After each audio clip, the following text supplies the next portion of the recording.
This was the result of a formula which was given to me by a man who landed a ship at my airport in 1953. And we put this formula under research, tested a number of experiments on a bench in a good electronics lab in Chicago, and we produced phenomenal results with evidence that we should do it on a larger scale in order to be able to do more with it. And this evolved out of something that started in 1953 into a 4-story high machine that we're working on down there today. Our formula has no time factor, which electronic formula does have.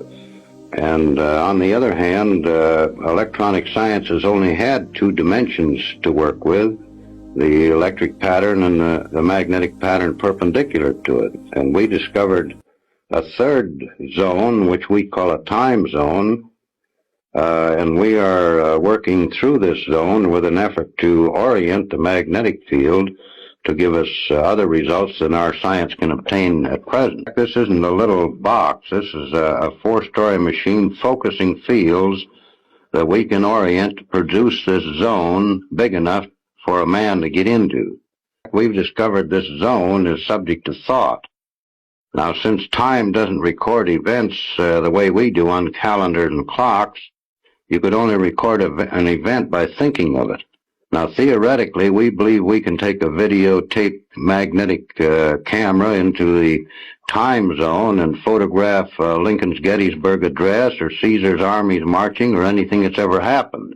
You know how you talk into a tape on a tape recorder and play the interruptions back, identical to the play that you made. The Earth's magnetic field is the same way. You can put interruptions into it and play them back out of it. An associate of ours in creating a magnetic coupler with this principle coupled in the Earth's magnetic field and played back TV shows from stations that aren't even in business anymore. It was conducted in Santa Monica by an associate of mine. Why hasn't this hit the headlines throughout the world? That's a time machine in action. In fact, Jack, the reason it hasn't hit the world is because, as I understand it now, the Navy Department took him and the research over because he also discovered he could bounce magnetic echoes off the ionosphere and locate submarines under the ocean, regardless of where they were. So who is this associate of yours? This is a fellow named Charlie Arts. Charlie Arts? Yeah. And is he a free man walking around today? Well, he's free where he is in this super secret research he's conducting. Now, so therefore you tell me soberly in front of this television camera that old television programs have been recreated out of nothing. Played back with a picture and the sound just as good as the day they were broadcast. We've done this many times. Why didn't you bring one up with you?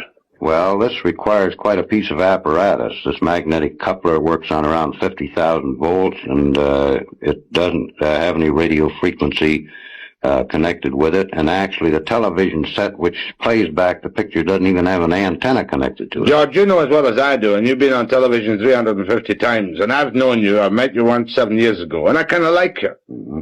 But you know what the people out there are saying. They're saying this man's a nut. Well, Jack, you know, when Fulton was running his steamboat up the Hudson River, there were people still standing on the bank saying it couldn't be done. All right, let me take you back, though. You have a time machine plan. You have done experiments which show you can bring the past to life. Where did this formula come from? The formula came from a ship that landed at my airport in 1953 on August the 24th, which had 4 people aboard it that came from another planet. I'm a bigger skeptic than you are of many things. I'm an unbeliever. Convince me that this really happened to you. Well, this thing is very similar to a thing that's happened in our biblical records where a Lord presented Moses with a pattern to build a tabernacle.